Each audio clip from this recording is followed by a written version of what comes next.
কিসের যোগ্যতা আছে? সেখান থেকে চতুর্দিকে আমার আপনার সমাজ, আমার আপনার পরিবার, আমার আপনার দেশ, সকলের ভিতরে জুড়ে গেছে। আমানত এটা এমন একটা শব্দ যেটা আমার আপনার জীবনের সাথে জড়িয়ে আছে।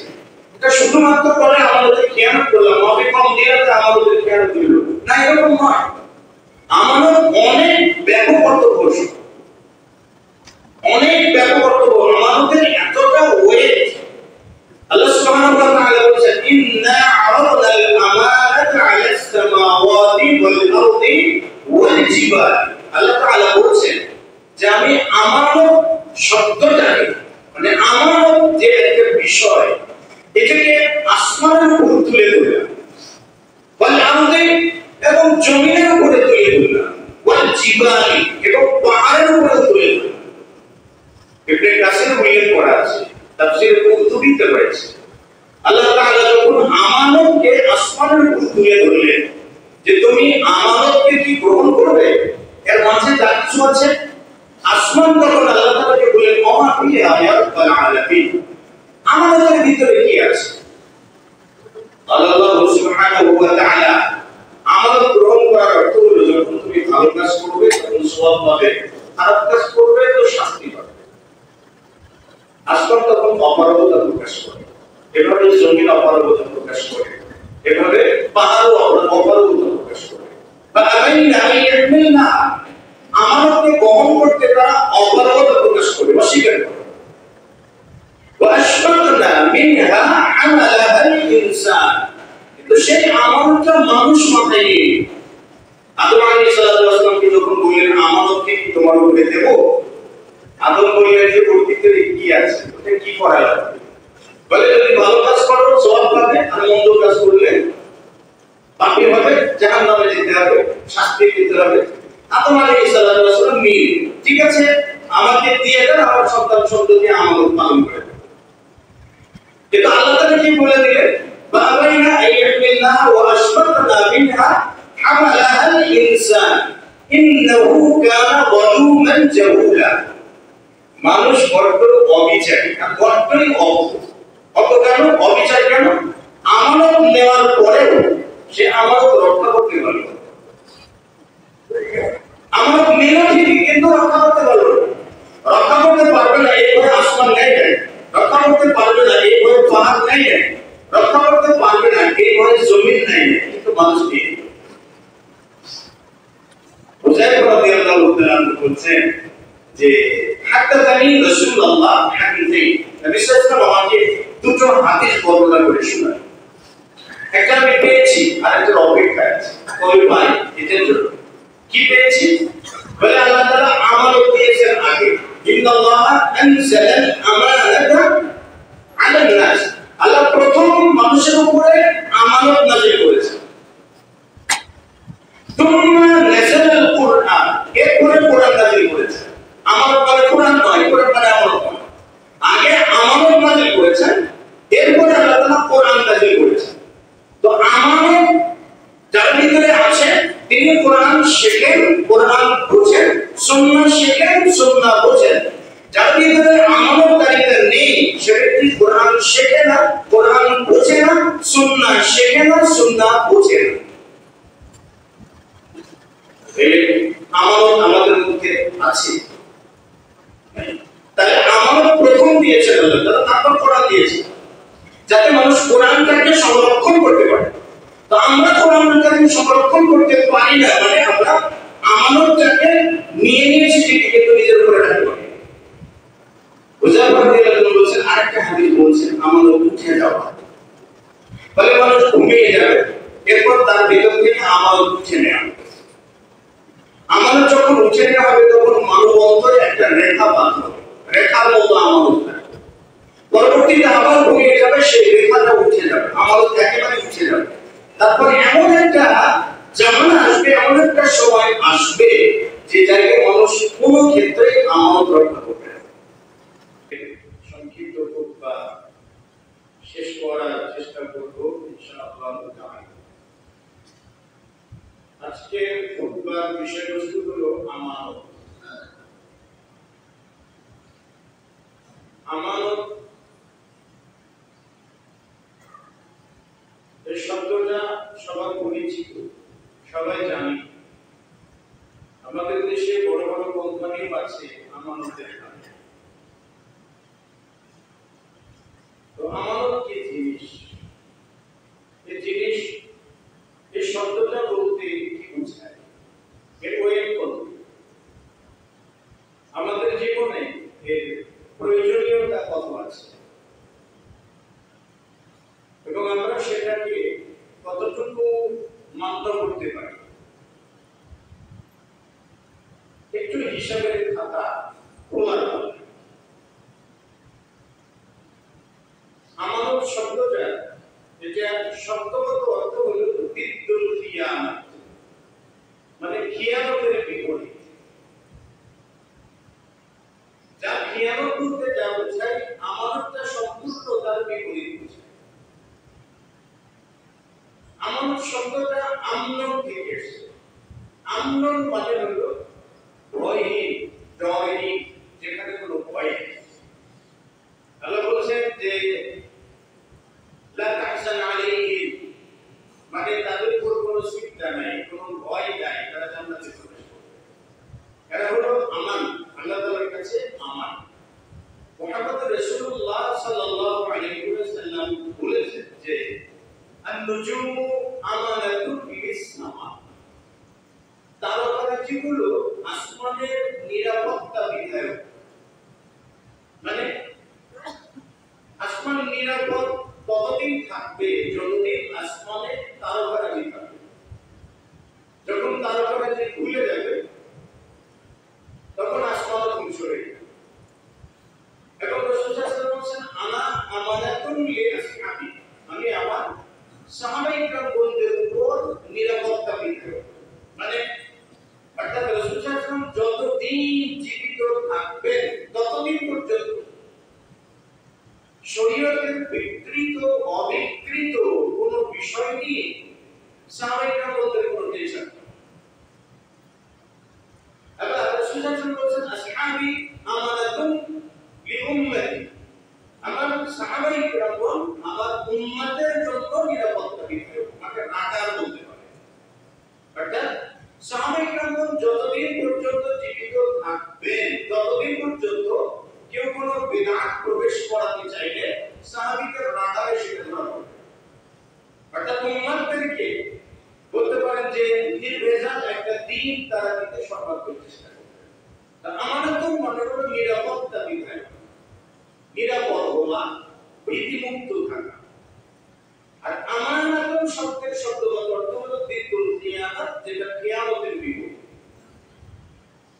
রাসূল সাল্লাল্লাহু আলাইহি ওয়াসাল্লাম বলেছেন যে ইদা দুইয়াতিল আমানাতু ফান্তাকিরিস সাআ, যখন আমানত ধ্বংস হয়ে যাবে, আমানত যখন আর থাকবে না, ফান্তাকিরিস সাআতা, তখন তুমি কিয়ামতের অপেক্ষা, মানে কিয়ামত আসতে আর বেশি দেরি নেই।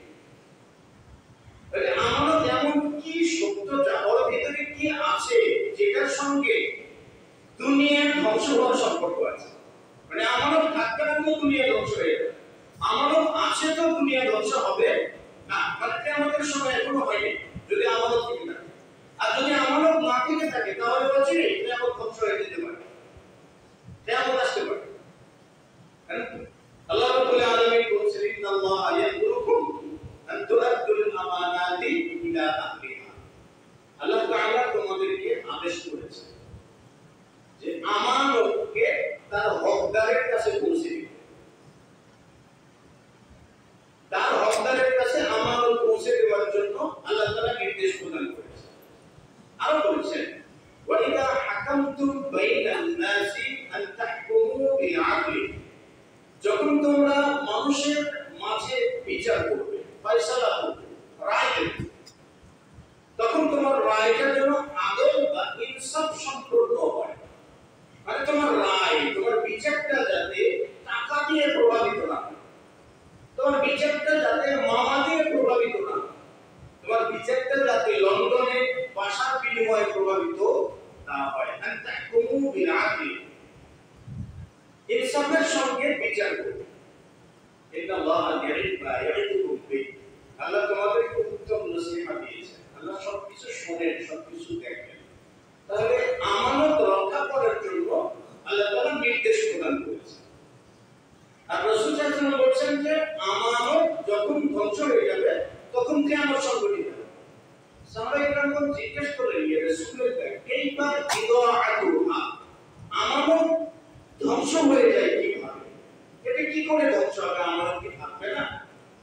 তখন নবী সাল্লাল্লাহু আলাইহি ওয়াসাল্লাম বলেন, ইদা উসনিদাল হাক্কু আও ক্বালা ইদা উসনিদাল আমানাতু ইলা গায়রি আহলিহা, অথবা বলেন ইদা উসনিদাল বিলায়াতু ইলা গায়রি আহলিহা, যখন অযোগ্য ব্যক্তির উপরে নেতৃত্ব দেওয়া হয়, যখন সমাজের অযোগ্য ব্যক্তিগণ সমাজপতি হন, যখন দেশের সবথেকে অযোগ্য ব্যক্তিরা দেশের প্রতি হন, যখন বিশ্বের সবথেকে অযোগ্য ব্যক্তিরা বিশ্বের মোড়ল হন, এটাকে বলে আমানত নষ্ট করে ফেলা, আমানত ধ্বংস হয়ে যাওয়া। আচ্ছা, বিচার করুন তো বিশ্বের নেতৃত্ব কারা দেয়? বলে আমেরিকা। ওর নেতৃত্ব দেওয়ার কিসের যোগ্যতা আছে? সেখান থেকে চতুর্দিকে আমার আপনার সমাজ, আমার আপনার পরিবার, আমার আপনার দেশ, এই সকলের ভিতরে জুড়ে গেছে। তো আমানত এটা এমন একটা শব্দ যেটা আমার আপনার জীবনের সাথে জড়িয়ে আছে। এটা শুধুমাত্র বলে আমাদের খেয়াল করলাম, আমাদের কম দিলাতে আমাদের খেয়াল দিল না, এরকম নয়। আমানত অনেক ব্যাপক অর্থ বসে, অনেক ব্যাপক অর্থ বসে। আমাদের এতটা ওয়েট, আল্লাহ সুবহানাহু ওয়া তাআলা বলেছেন, ইন্না আরাদনাল আমানাতা আলাস সামাওয়াতি ওয়াল আরদি ওয়াল জিবাল। আল্লাহ তাআলা বলেছেন যে আমি আমানত শব্দটাকে, মানে আমানত যে একটা বিষয়, এটাকে আসমানের উপর তুলে ধরলাম, ওয়াল আরদি এবং জমিনের উপরে তুলে ধরলাম, ওয়াল জিবালি এবং পাহাড়ের উপরে তুলে ধরলাম। ইবনে কাসির উল্লেখ করা আছে, তাফসীরে কুরতুবীতে রয়েছে, আল্লাহ তাআলা যখন আমানতকে আসমানের উপর তুলে ধরলেন যে তুমি আমানতকে কি গ্রহণ করবে, এর মাঝে যা কিছু আছে, আসমান তখন আল্লাহ তাআলাকে বলেন, ওমা ফি আয়াতুল আলামিন, আমানতের ভিতরে কি আছে? আল্লাহ সুবহানাহু ওয়া তাআলা আমানত গ্রহণ করার অর্থ হলো যখন তুমি ভালো কাজ করবে তখন সওয়াব পাবে, খারাপ কাজ করবে তো শাস্তি পাবে। আসমান তখন অপারগতা প্রকাশ করে, এভাবে জমিন অপারগতা প্রকাশ করে, এভাবে পাহাড়ও অপারগতা প্রকাশ করে। ফাআবাইনা আন ইয়াহমিলনা, আমানতকে বহন করতে তারা অপারগতা প্রকাশ করে, অস্বীকার করে।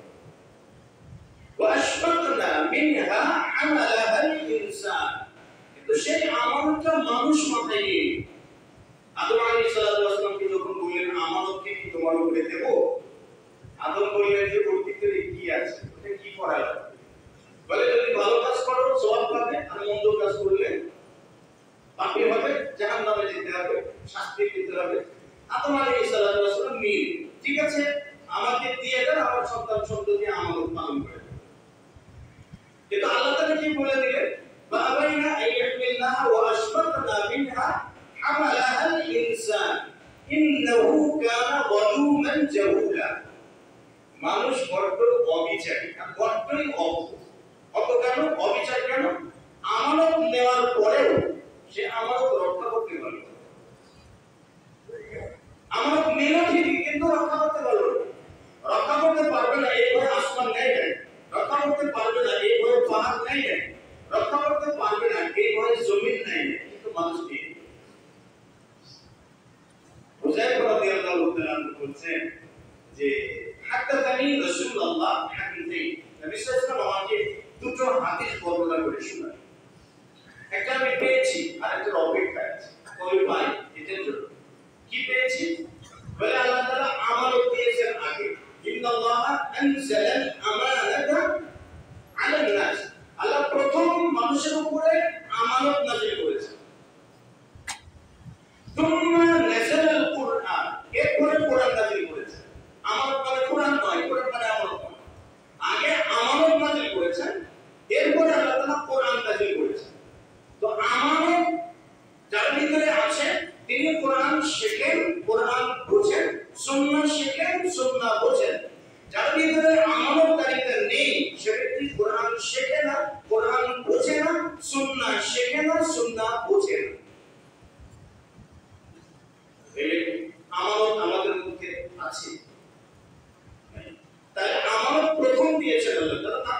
দিয়েছে যাতে মানুষ কোরআনটাকে সংরক্ষণ করতে পারে। তো আমরা কোরআনটাকে সংরক্ষণ করতে পারি না, মানে আমরা আমানতটাকে নিয়ে নিয়েছি ঠিকই, কিন্তু নিজের উপরে রাখতে পারি। হুযায়ফা রাদিয়াল্লাহু আনহু বলেছেন, আরেকটা হাদিস বলছেন আমানত উঠে যাওয়া, বলে মানুষ ঘুমিয়ে যাবে, এরপর তার ভিতর থেকে আমানত উঠে নেওয়া। আমানত যখন উঠে নেওয়া হবে তখন মানব অন্তরে একটা রেখা বাঁধবে, রেখার মতো আমানত থাকবে। পরবর্তীতে আবার ঘুমিয়ে যাবে, সেই রেখাটা উঠে যাবে, আমানত একেবারে উঠে যাবে। তারপর এমন একটা জামানা আসবে, এমন একটা সময় আসবে যে জায়গায় মানুষ কোনো ক্ষেত্রে আমানত রক্ষা করবে না।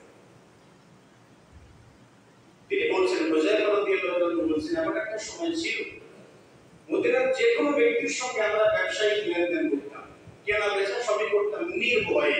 কেন?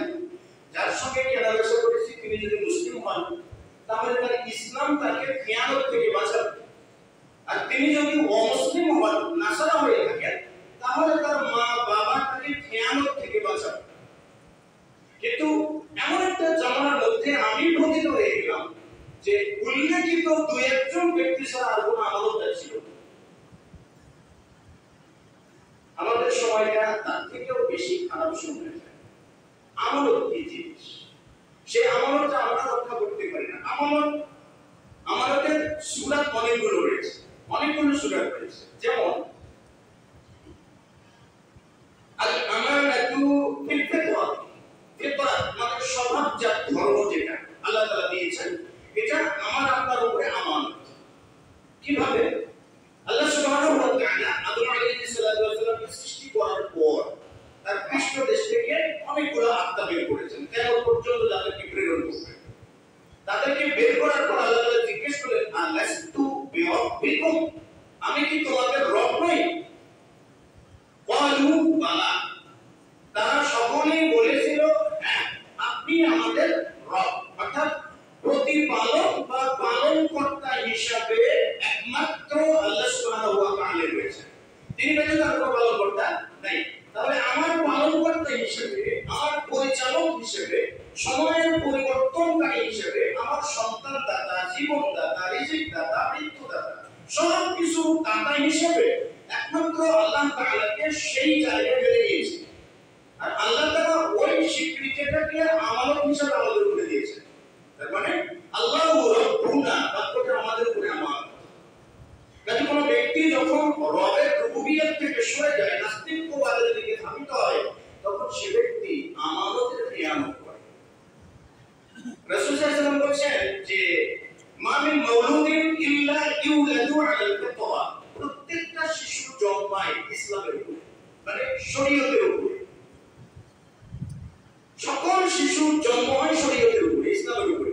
কিন্তু বা আবাওয়াহু ইউহাব্বিদানিহি আও ইউমাসসিরানিহি আও ইউমাজ্জিসানিহি, মা বাবা তাকে ইহুদি বানায়, মা বাবা তাকে নাসারা বানায়, মা বাবা তাকে অগ্নিপূজক বানায়।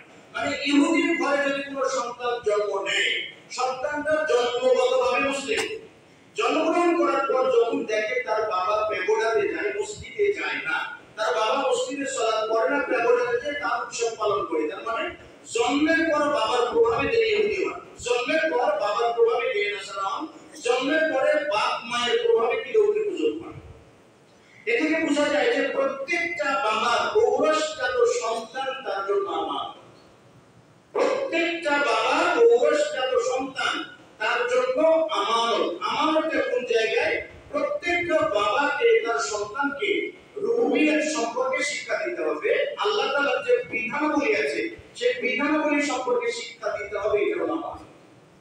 কিন্তু যখন সন্তান পেয়ে গেলাম আমি, তখন দিন নয় বরং দুনিয়াদারিত্বটাই মুখ ধরে নিয়ে ইসলাম থেকে বিমুখ করে, মানে কি বলে, অপকালচার চর্চা করিয়ে অন্য রকমের একটা কিছু বানিয়ে ফেলবে, এটা হলো আমানত। যখন আমরা নিজেদের সন্তানদেরকে আমানত হিসেবে গ্রহণ করতে পারছি না, তখন আমাদের যুব সমাজ ধ্বংস হচ্ছে, এখানে আমরা কোনো কিছু করতে পারছি না। আমানত, তাহলে যুব সমাজটা জাতির জন্য আমানত। বর্তমান যুব সমাজটা বুড়া সমাজের কাছে আমানত, অভিভাবক সমাজের কাছে আমানত। কিন্তু সেই আমানত থেকে আমরা রক্ষা করতে পেরেছি যে আমার সন্তানকে আমি রবের সঙ্গে পরিচয় করে দেবো, আল্লাহ তাআলার সঙ্গে পরিচয়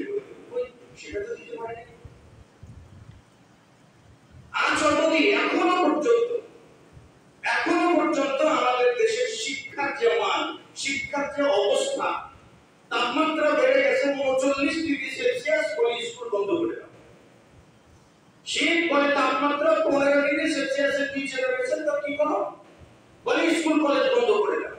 করোনার দাদু ভাই বা নাকি কোনো ভাইরাস এসেছে, বলে স্কুল বন্ধ করে দাও।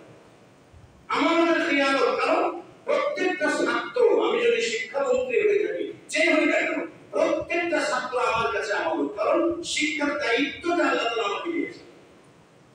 তাহলে আমার আমানতের জায়গা থেকে কথা বলতে হবে, দায়িত্বের জায়গা থেকে কথা বলতে হবে। আরে স্কুল কলেজ বন্ধ করে দিলে কি তাপমাত্রা কমে? শুনেছেন কখনো তাপমাত্রা কমে? মুহাম্মদ রাসূলুল্লাহ সাল্লাল্লাহু আলাইহি ওয়াসাল্লাম বলেছেন যে ওয়ামা মানাউ আয-যাকাতা, মানে মানুষ যখন যাকাত দেওয়া বন্ধ করে দেবে, মানুষ যখন তাদের অর্থের যাকাত দেওয়া বন্ধ করে দেবে, ইল্লা মুনিউল কাতরা মিনাস সামা, তখনই আসমান থেকে বৃষ্টির ফোঁটা বন্ধ করে দেওয়া হবে।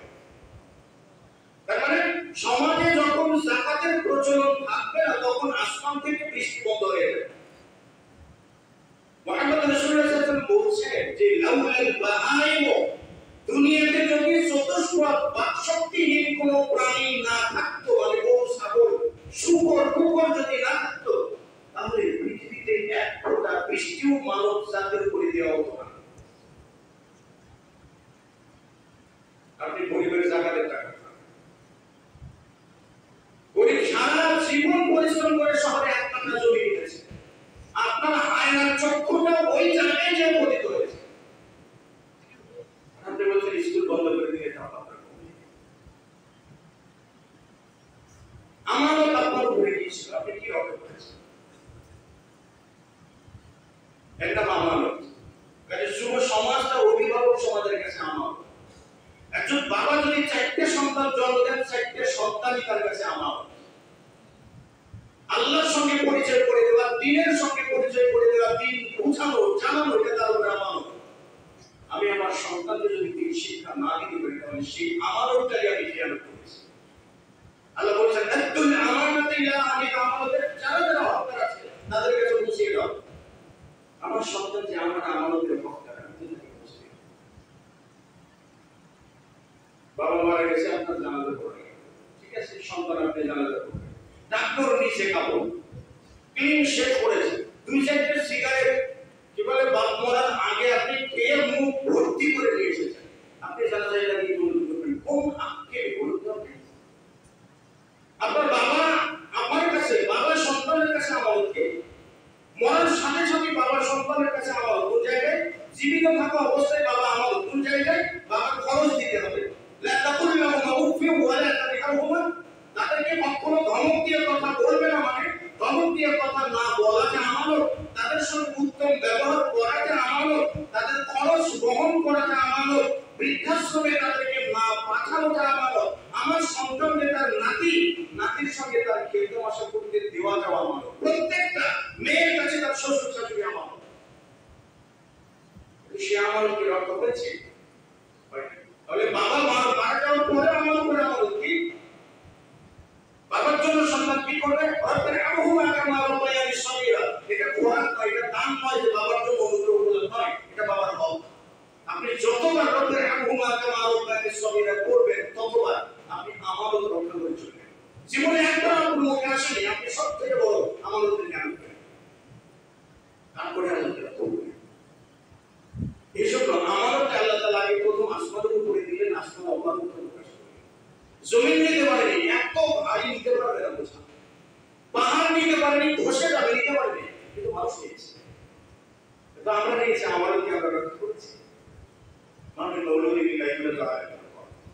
আমরা যতটা খেয়ালতকারী জাতি, সেই রকমই খেয়ালতকারী সন্তান প্রচুর আমাদের জন্য হচ্ছে। এছাড়া দেখবেন বাবাকেও মানে গত সপ্তাহে আগের সপ্তাহে ময়মনসিংহের একটা জায়গায় জুমা ছিল, যে সেখানে যে শুনলাম জুমার পাশেই একটা ছেলে তার বাবাকে হত্যা করেছে মদের কারখানাতে। এবং যখন জুমাতে আমার খুতবা চলমান, তখন মসজিদের দরজায় এসে একটা যুবক চিল্লাচিল্লি করতেছে। জুমার পরে যখন জিজ্ঞেস করলাম যে একটা ছেলে চিল্লাচিল্লি করছে, যখন জুমার সালাত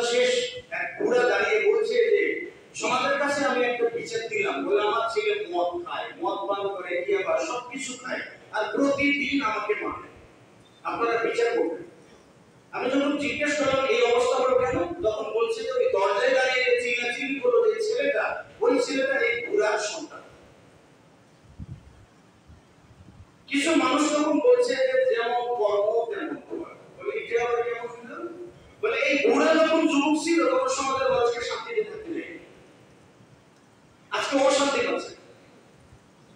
আপনি সন্তানের ব্যাপারে দায়িত্ব পালন করবেন না, সন্তান আপনার আমানতের খেয়ানত করবেন, আপনার সন্তানও আপনি যে তার কাছে আমানত সেও খেয়ানত করবেন। আর আমানতের খেয়ানতের সব থেকে বড় পুরস্কার বাংলাদেশ মধ্যে অধ্যুষিত অঞ্চল হওয়ার পরেও বৃদ্ধাশ্রম বেড়ে যাওয়া সব থেকে বড় পুরস্কার।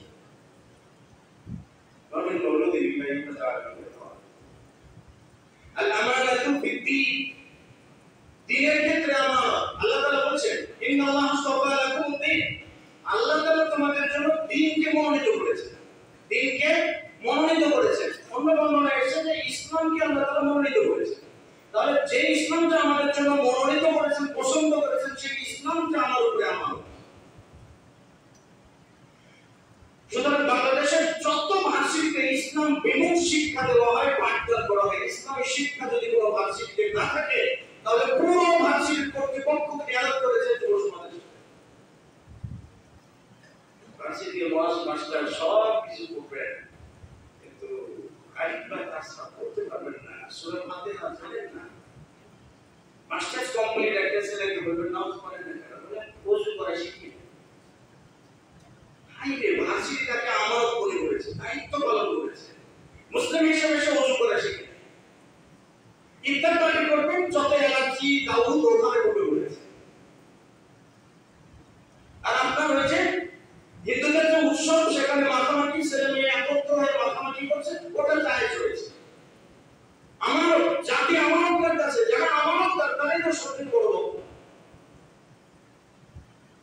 আল্লাহ তাআলা দ্বীনকে আমানত স্বরূপ দিয়েছেন আমাদের। সেই দ্বীনটা তো পরিবার থেকে ব্যক্তি জীবন থেকে সর্বোচ্চ পর্যায়ে পর্যন্ত চর্চা হওয়া দরকার। তাহলে কোনো ব্যক্তি যদি নাস্তিক হয়ে যায় তাহলে কি তিনি আমানত পেয়েছেন? আপনারা যদি কোনো ভাই কমিউনিজমের সঙ্গে জড়িত থাকেন, আমাদের দেশে কমিউনিস্ট পার্টি জড়িত থাকেন, আপনারা বলেন যে কমিউনিজমের সঙ্গে ইসলামের কোনো বিরোধ নাই। যদি কেউ বলে থাকেন এর থেকে বড় শয়তানের কোনো কথা আমার জানা নাই, কারণ আমি এটা করি। আপনারা কমিউনিজমের ইশতেহার এই বইটা পড়বেন কার্ল মার্কসের। তারপরে কি বলে কমিউনিজমের মূল নীতি, সেখানে বলছে ধর্মকে বিনাশ করাই তাদের লক্ষ্য, মানুষের মন থেকে ধর্মকে দূরে সরিয়ে দেওয়াই তাদের মূল লক্ষ্য। এই লক্ষ্যেই তারা কাজ করে। আচ্ছা বলুন তো, যে কার্ল মার্কস তিনি ধর্ম উৎখাবেন, তিনি কি ধর্ম মুক্ত ছিলেন? আল্লাহ কি বলেছেন? কুল্লু নাফসিন যায়িকাতুল মউত, প্রত্যেক আত্মাকে মৃত্যুর স্বাদ গ্রহণ করতে হবে। তাহলে মরাটা কি ধর্মের নির্দেশ না? ধর্মের নির্দেশ না? তাহলে কোনো ব্যক্তি যদি বলে আমি ধর্ম মানি না, তাহলে ও যেন না মরে প্রমাণ করে যে আমি ধর্ম মানলাম না। ধর্মের নির্দেশ শিশু জন্ম হলে তার সঙ্গে কি আচরণ করবে, মায়ের মুখের দুধ পান করার ব্যবস্থা কি করেছেন আল্লাহ তাআলা বলেছেন। আর কোরআনুল কারীম নির্দেশ দিয়েছে হাওলাইনি কামিলাইনি, 2 বছর দুধ পান করাটা। তাহলে 2 বছর মায়ের মুখের দুধ পান করাটা ধর্মের নির্দেশ। এখন কেউ যদি বলে যে আমি ধর্ম মানি না, তাহলে তার সন্তানকে দুধ পান না করে। কেউ যদি বলে আমি ধর্ম মানি না, তাহলে সে যখন যৌবন কাল থেকে যখন কিশোরে ফেরত যায়, কারণ স্বাভাবিক ধর্মের নিয়ম শিশু থেকে কিশোর, কিশোর থেকে যুবক, যুবক থেকে বুড়া। কেউ যদি বলে যে আমি ধর্ম মানি না, তাহলে সে যখন বৃদ্ধ বয়স থেকে একবার কিশোরে যে দেখা যে আমি ধর্ম মানি না, ধর্মের বিরুদ্ধে যাবে। মানে কোনো কিছু আপনার নিয়ন্ত্রণে নয়। তাহলে যে আল্লাহ তাআলা সময় দিয়েছেন আপনাকে, যে আল্লাহ তাআলা এত পরিবর্তন করেছেন, তিনি আপনাকে দিন দিয়েছেন, ধর্ম দিয়েছেন। তাহলে ধর্ম না মানা, আল্লাহ সুবহানাহু ওয়া তাআলা বলেছেন মাইয়াতাবি গায়রা ইসলামি দীনান ফালা ইকবালা বিহি, যে ব্যক্তি দ্বীন ব্যতীত অন্য কিছুকে তালাশ করে, মানে ইসলাম ছাড়া অন্য কোনো আদর্শকে তালাশ করে, যারা ওই যে পশ্চিমা কালচারের এজেন্ট আছে, তার মধ্যে একটা কিছু শব্দ আছে অসাম্প্রদায়িক। অসাম্প্রদায়িক শব্দটা পৃথিবীর ভিতরে সবথেকে সাম্প্রদায়িক শব্দ এবং জঙ্গিবাদী শব্দ। আমি আমার বলতে যে অসাম্প্রদায়িক শব্দটা পৃথিবীর ভিতরে সবথেকে বেশি সাম্প্রদায়িক এবং জঙ্গিবাদী শব্দ। কারণ অসাম্প্রদায়িক শব্দটাকে তৈরি করা হয়েছে ইহুদিদেরকে বিশ্বে ফিতনা ফাসাদ সৃষ্টি করার সুযোগ করে দেওয়ার জন্য। আমাদের দেশে বলছে অসাম্প্রদায়িক।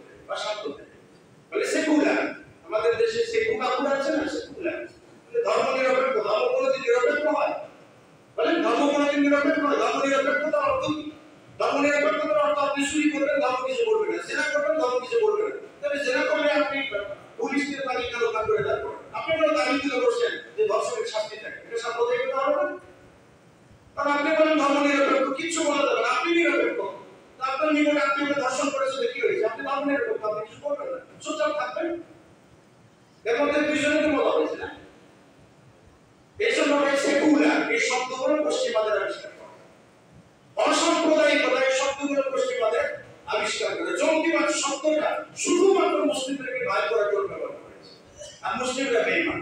কেন? আল্লাহ তাআলা ওই বলেছেন ইন্নাহু কানা যালুমান জাহুলা। ধর্মের ক্ষেত্রে যে আমানত আল্লাহ তাআলা আমাদেরকে দিয়েছেন সেটাকে মেনেছি। আল্লাহ বলেছেন আলিয়াউমা আকমালতু লাকুম দীনাকুম ওয়া আতমামতু আলাইকুম নি'মাতি।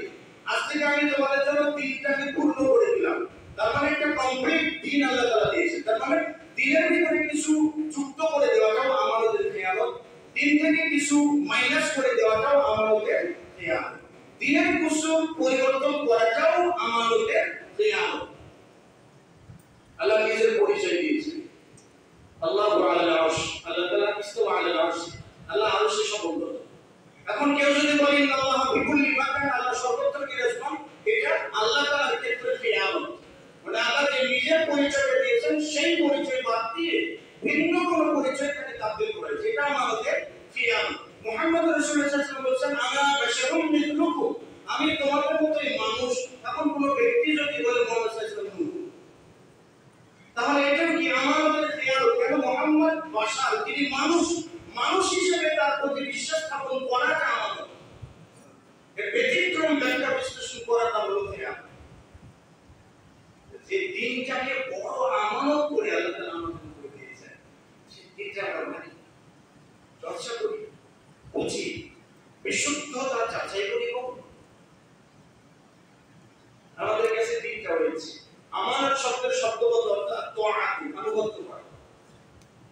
আব্দুল্লাহ বিন আব্বাস রাদিয়াল্লাহু তাআলা আনহু বলেছেন আল আমানাতু জামিউল ফাওয়ারিদ, জামিউল ফাওয়ারিদ, সমস্ত ফরজ ইবাদতকে আমানত বলা হয়, সমস্ত ফরজ ইবাদতকে আমানত বলা হয়। তার মানে পাঁচ ওয়াক্ত সালাত আদায় করা হুকুম মেনে আমানত, যাকাত প্রদান করা হুকুম মেনে, আল্লাহর হুকুম মেনে, এটাও আমানত। রমজানের সিয়াম পালন করা আল্লাহর হুকুম মেনে, এটাও আমানত।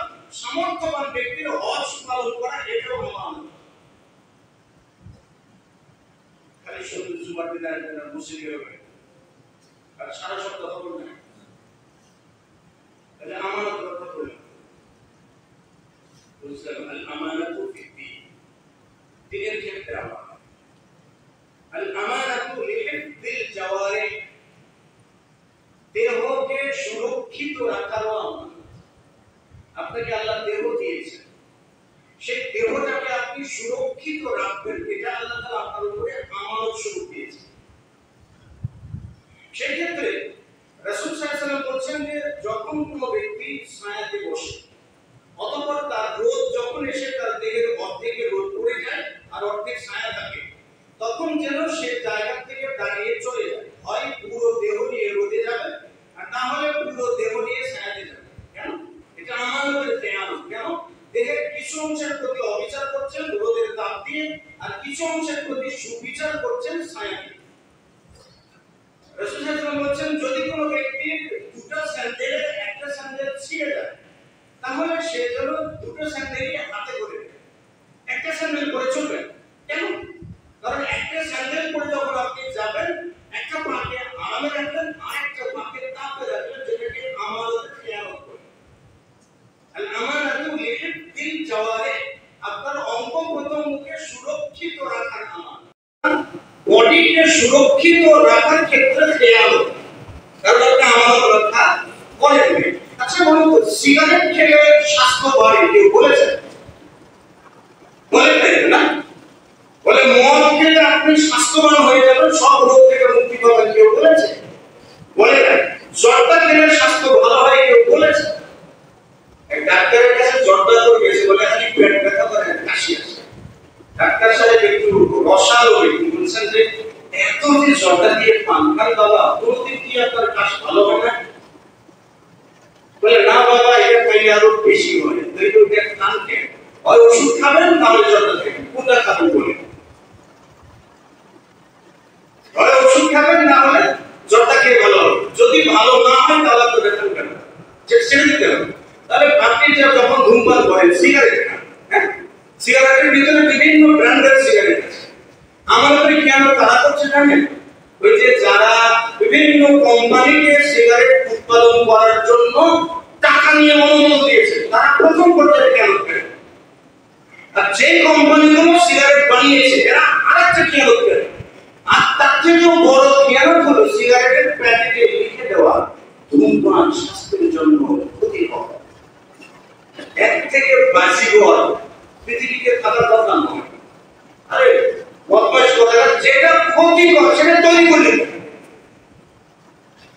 এত যদি আমানতদার হয়ে তাহলে যেটা ক্ষতিকর সেটা তৈরি করলে বলে ক্যান্সার হয়, মৃত্যু হয়। তাহলে এটা যে আপনারা যারা খান এটা কি দেহের জন্য উপকারী? আল্লাহ বলছে লা তুলকু বিআইদিকুম ইলা তাহলুকা, নিজেদেরকে ধ্বংসের দিকে ঠেলে দিও না তোমরা। তাহলে যেটাতে ক্ষতি হয় সেটা আপনি খেতে পারবেন না, এটা আমানতের জেহাদ।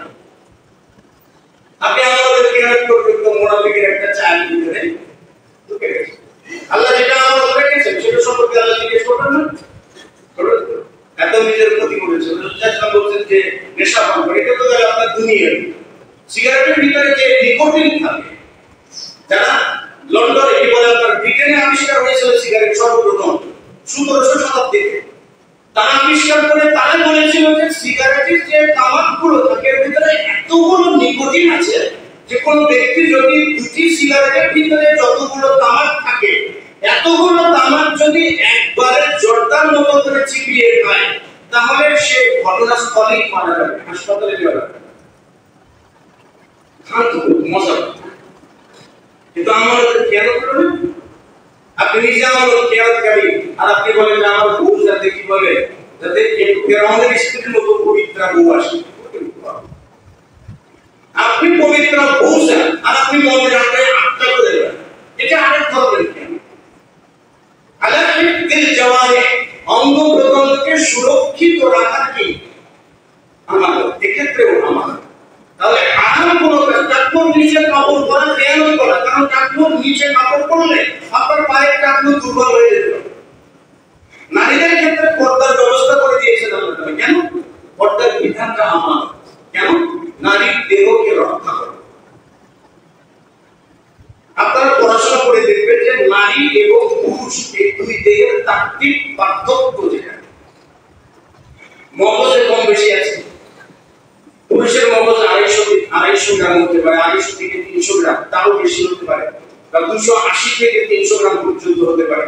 আর একজন মহিলার মাথার মগজের পরিমাণ কত? 150 থেকে 190 গ্রাম, বা তার একটু বেশি হতে পারে। তাহলে মগজের তফাৎ রয়েছে।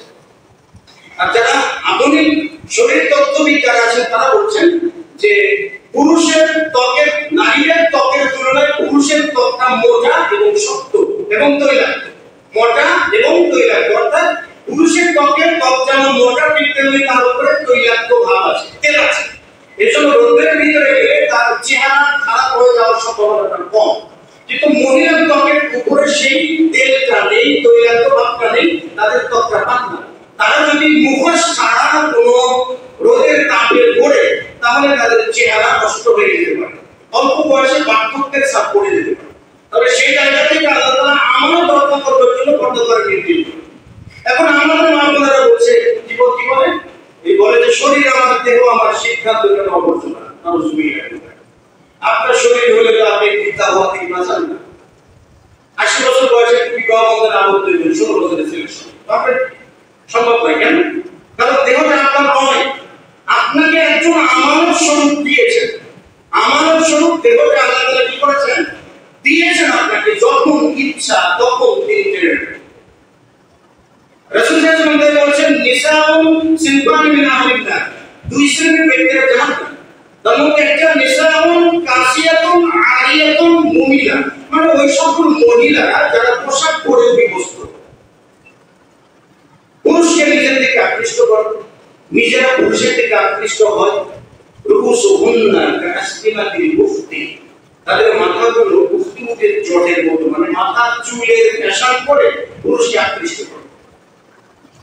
বিশেষ বলছে লা ইয়াদখুলুল জান্নাত, এরা জান্নাতে প্রবেশ করবে না। লা ইয়াজিদনা রিহাহা, জান্নাতের সুগন্ধ পাবে।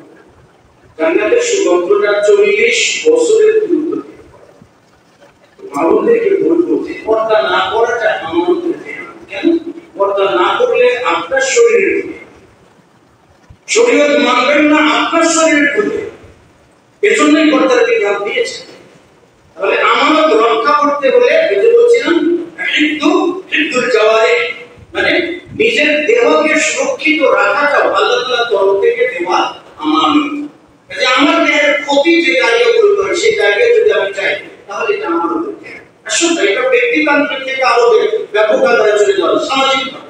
রাসূল সাল্লাল্লাহু আলাইহি ওয়াসাল্লাম বলেছেন যে আউকুল কাইলা, তোমরা ওজন করে পরিমাপ করে দাও। নবী সাল্লাল্লাহু আলাইহি ওয়াসাল্লাম আল্লাহ সুবহানাহু ওয়া তাআলা বলেছেন সূরা বনী ইসরাঈলের 35 নম্বর আয়াতে আল্লাহ বলেছেন যে তোমরা পরস্পর লেনদেনের ক্ষেত্রে পরিমাপ করে লেনদেন করো, পরিমাপ করে লেনদেন করো, যাতে কম বেশি করো না, নীতির সঙ্গে ন্যায় নীতির সঙ্গে তোমরা পরিমাপ করো।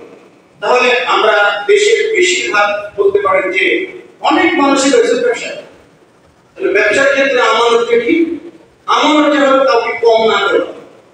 ব্যবসায়ীদের জন্য বলি প্রত্যেকটা কাস্টমার আপনার জন্য আমানত, প্রত্যেকটা কাস্টমার আপনার জন্য আমানত।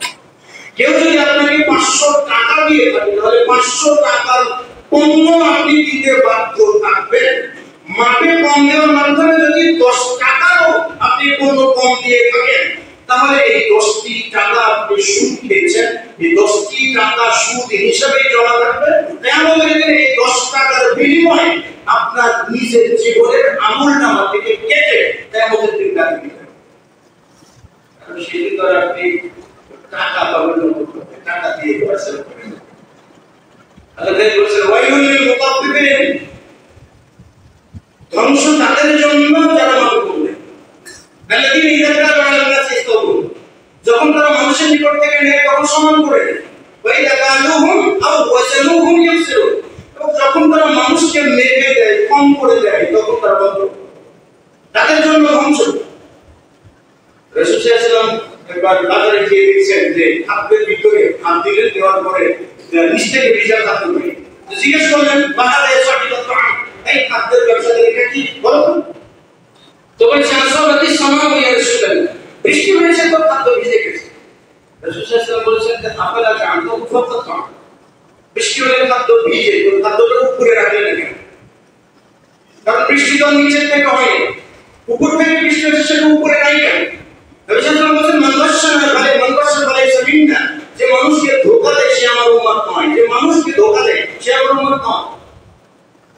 বৃষ্টির দোকান নেই, বলটা বৃষ্টিগুলো সামনে রাখে যাতে এটা তাড়াতাড়ি বিক্রি হয়।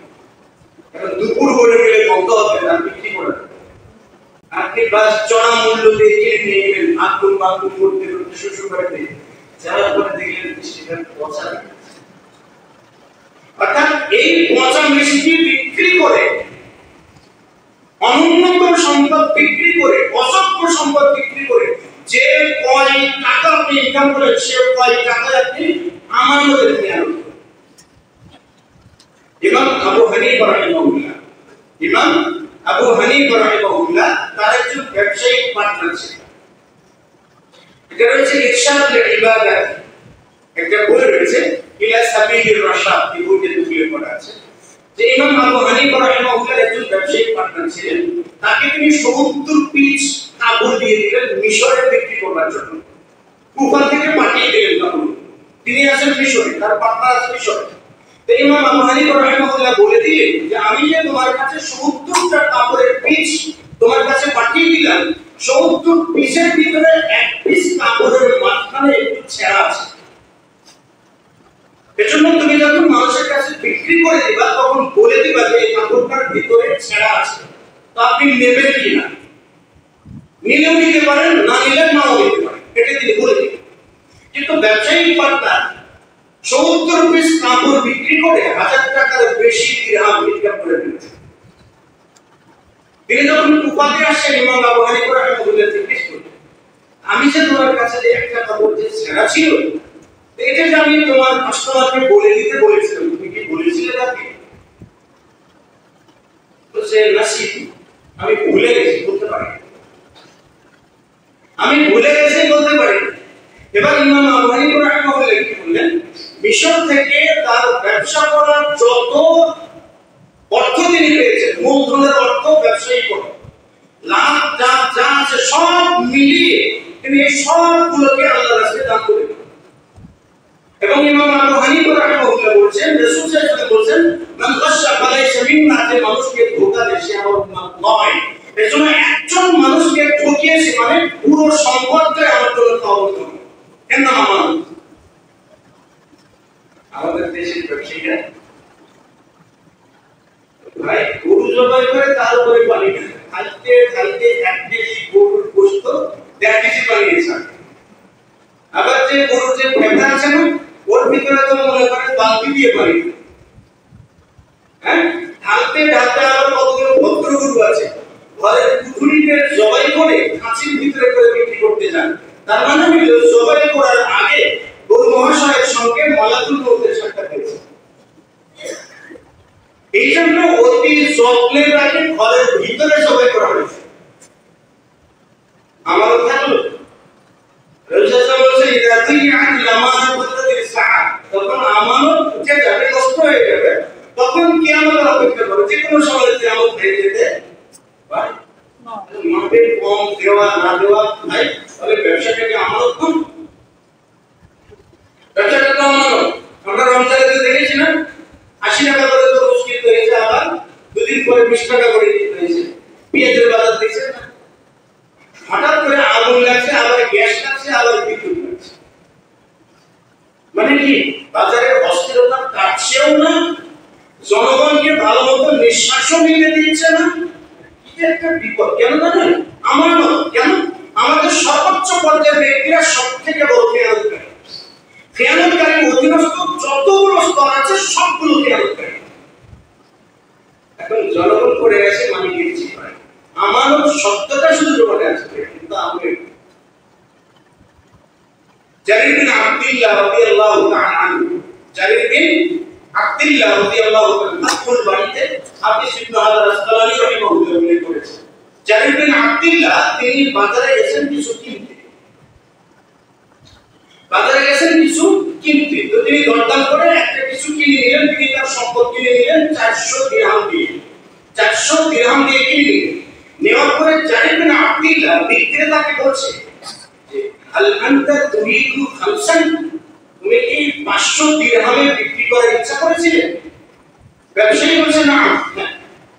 তারপরে জারির বিন আব্দুল্লাহ তিনি আবার জিজ্ঞেস করছেন হাল আনতা তুরিদু সিত্তান, তুমি কি 600 দিরহামে বিক্রি করতে চেয়েছিলে? বলে না, সে বলল না।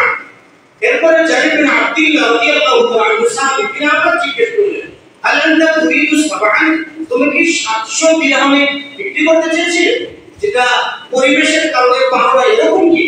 বলে না। ব্যবসাটা বলছে না। তখন জারির বিন আব্দুল্লাহ রাদিয়াল্লাহু তাআলা আনহু তাকে 400 দিরহাম দিয়ে কিনে নিয়েছেন।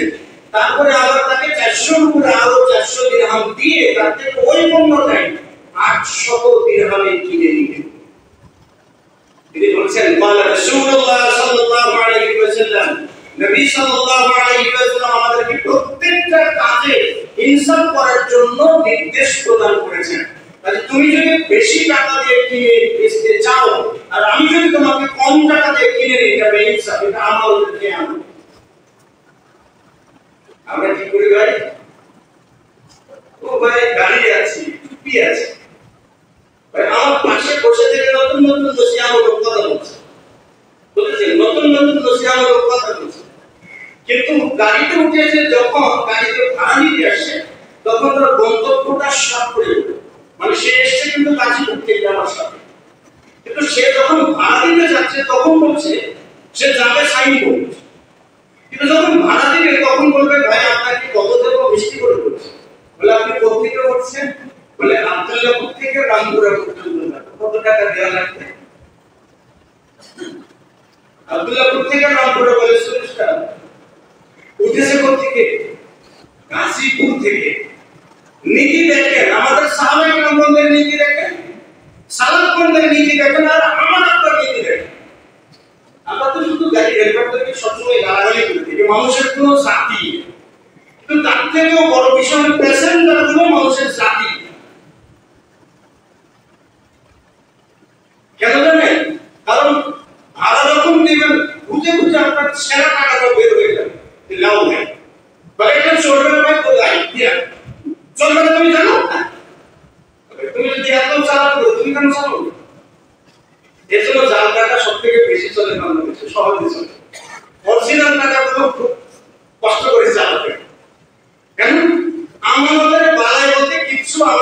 আছে নাই।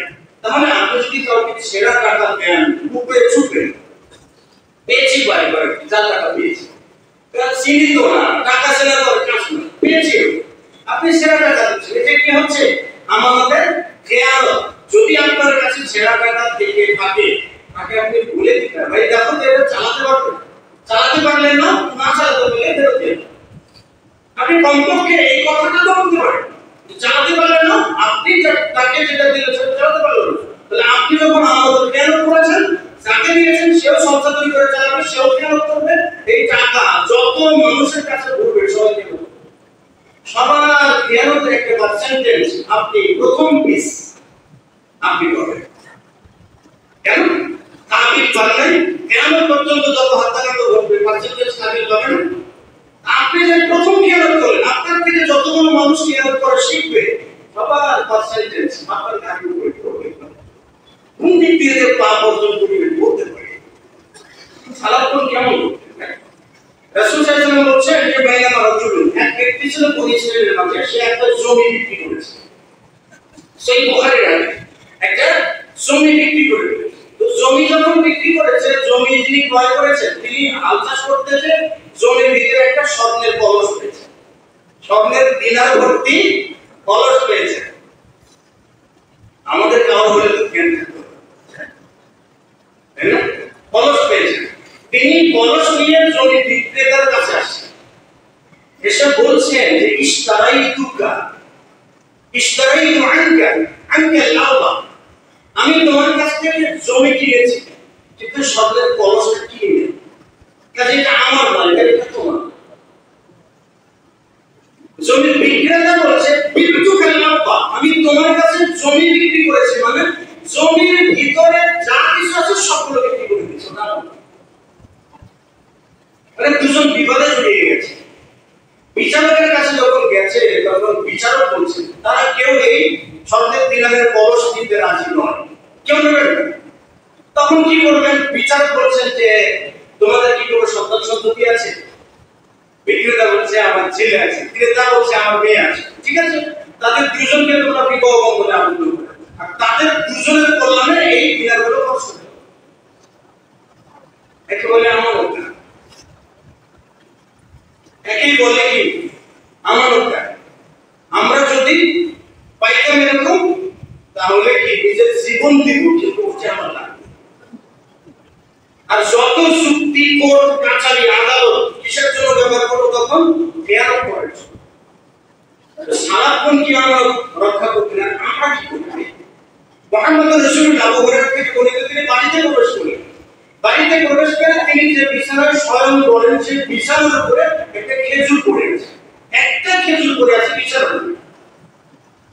রাসূল সাল্লাল্লাহু আলাইহি ওয়াসাল্লাম বলছেন আমি খেজুরটা উঠিয়েছি, উঠানোর পরে আমি খাবো, মুখে দেব।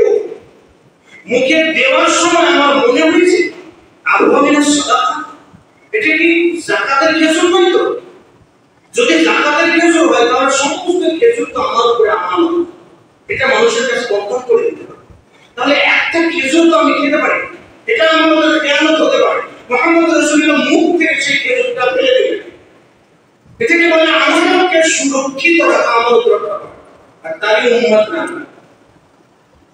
তারই উম্মত আমরা ভাই 5 টাকার জন্য 500 বার মিথ্যা কথা বলি, তাতে আপত্তি, কিন্তু 5টা টাকা আছে, 5টা টাকা আছে অন্য জনের 100% জমি দখল করার জন্য জমির 5 গুণ টাকা উকিলের পিছনে টাকা করতে, কিন্তু ওটা আমার চাই।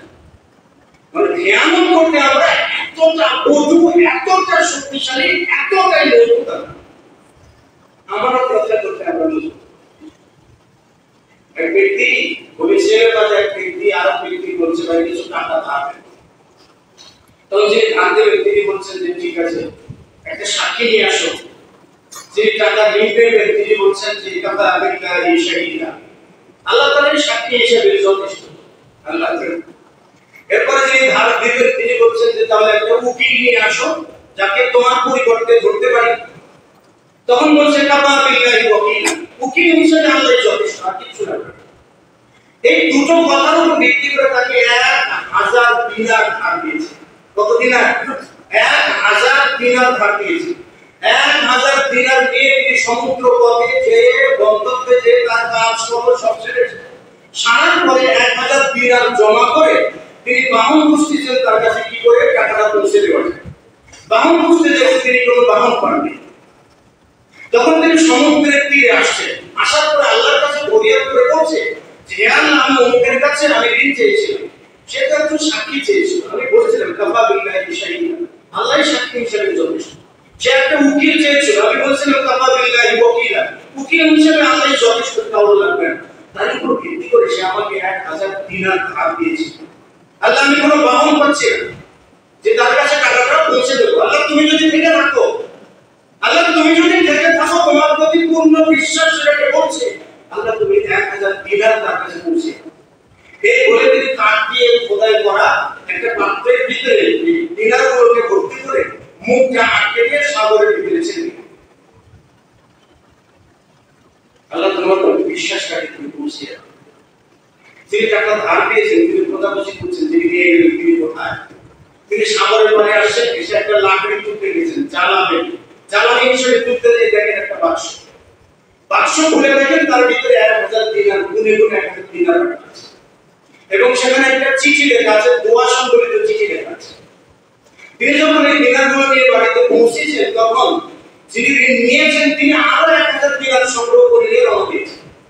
তার বাড়িতে যে বলছেন যে ভাই আপনি আল্লাহর রাস্তায় আমাকে মাফ করে দেবেন, আমি বাহন পাইলে আপনার কাছে আসার জন্য, আমি কোনো বাহন পাইলে এজন্য আসতে পারিনি।